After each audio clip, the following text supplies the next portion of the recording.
Selamat datang di Biduri Bulan Tarot Channel. Di readingan kali ini aku bakal reading tentang bagaimana kisah cinta untuk zodiak Scorpio ya di minggu kedua ya bulan Mei 2025. Oke, buat para Scorpio ya.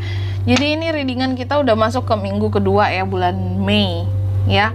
Dan kita akan melihat kisah cintanya kamu di bulan Mei, terutama di minggu kedua ini lebih baik nggak sih dibandingkan minggu-minggu sebelumnya gitu ya.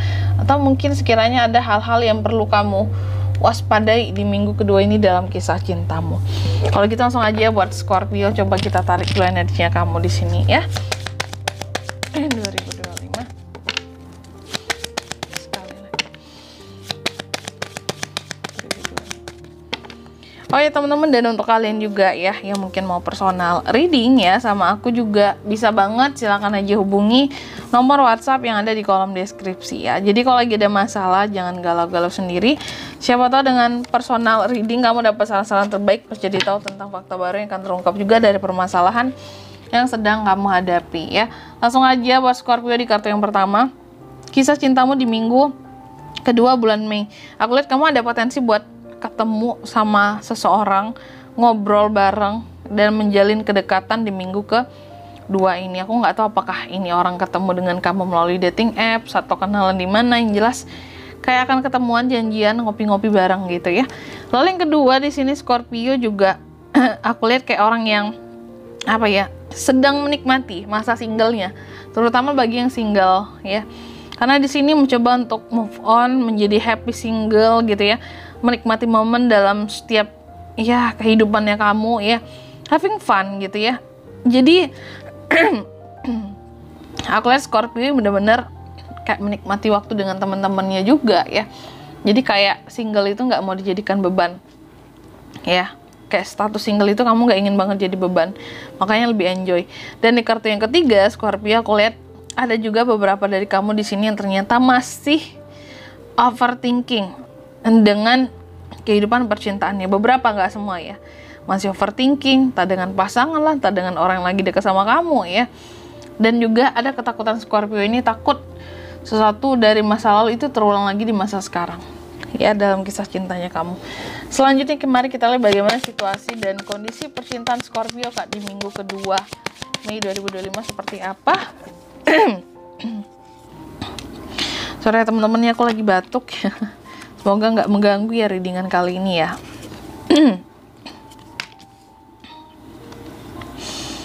Scorpio di kartu yang pertama, situasi dan kondisi percintaanmu di minggu kedua. Aku lihat sih kamu sangat energik, sangat optimis, sangat semangat jika menyangkut soal cinta, soal asmara.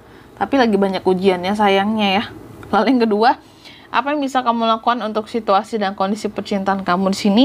Yang bisa Scorpio lakukan kalau aku lihat ya adalah untuk selalu mungkin berusaha recover gitu ya, healing dari hal-hal yang bikin hati nggak enak sebelumnya dalam kisah cintanya kamu. Lalu yang bisa kamu lakukan adalah untuk selalu apa-apa coba pikirin happy endingnya, jangan sad endingnya dulu gitu ya. Lalu yang ketiga, apa yang jangan dilakukan untuk situasi dan kondisi Scorpio di minggu kedua? Aku lihat sih seharusnya kamu boleh bertahan jika bersama orang yang benar, tapi jangan bertahan di dalam luka ya. Jangan bertahan dalam suatu hubungan yang penuh dengan ketoksikan, kesakitan ya, healing kamunya ya. Terus juga jangan apa lagi kak, jangan perasaanmu di sini kayak yang apa ya, nggak stabil seperti itu, atau juga labil ya. Kadang kalau soal cinta itu kalau demen-demen banget, kok benci-benci banget gitu. Coba yang biasa-biasa aja ya. Dan yang keempat, apa pelajaran yang bisa diambil kak dari kisah cintanya Scorpio di minggu kedua bulan Mei ini? Pelajaran buat kamu, belajarlah untuk lebih gimana caranya hubungan itu berakhir dengan happy ending ya, sukses di sini, bukan sedikit-sedikit ya pisah putus ya, pisah putus itu terus ya. Coba kayak lebih memikirkan, wah ini kayaknya kalau jadi happy ending luar biasa, tapi memang harus bertemu dengan orang yang tepat dulu ya. Dan yang kelima, hasilnya dapat dari kisah cintanya Scorpio di minggu kedua, aku lihat sih hasilnya di sini ya, kamu sepertinya akan kedatangan banyak kesempatan dalam kisah cintamu, dan itu akan bikin kamu jadi bingung kayak aku harus gimana, aku memilih yang mana kayak gitu ya. Jadi nggak sesederhana yang kita lihat kisah cintanya Scorpio ini ya. Selanjutnya kalau untuk zodiaknya kak yang bisa terkoneksi dengan Scorpio di minggu kedua, itu ada Aries, Leo, Sagittarius, dan Cancer, Pisces, Scorpio ya. Berarti sesama Scorpio juga bisa di sini. Udah, kedua elemen itu saja. Oke, dan di sini selanjutnya kalau untuk inisial nama kayak bisa terkoneksi dengan Scorpio di minggu kedua Mei. Ada apa aja inisial namanya, orang-orangnya ya. Cus langsung aja. Yang pertama di sini ada inisial B, lalu ada V juga. Yang ketiga ada C ya. Yang keempat ada apa nih? Ada Q. Dan yang kelima ada R. Aku ulangi sekali lagi ya, untuk inisial namanya bisa dari B, V, C, Q, dan R. Itu aja. Oke. Mungkin sampai di sini dulu ya buat readingan kali ini ya. Semoga resonate. Jika tidak resonate berarti bacaan ini bukan untuk kamu, dan semoga bermanfaat tentunya ya. Dan sampai jumpa di video-video selanjutnya. Bye bye Scorpio.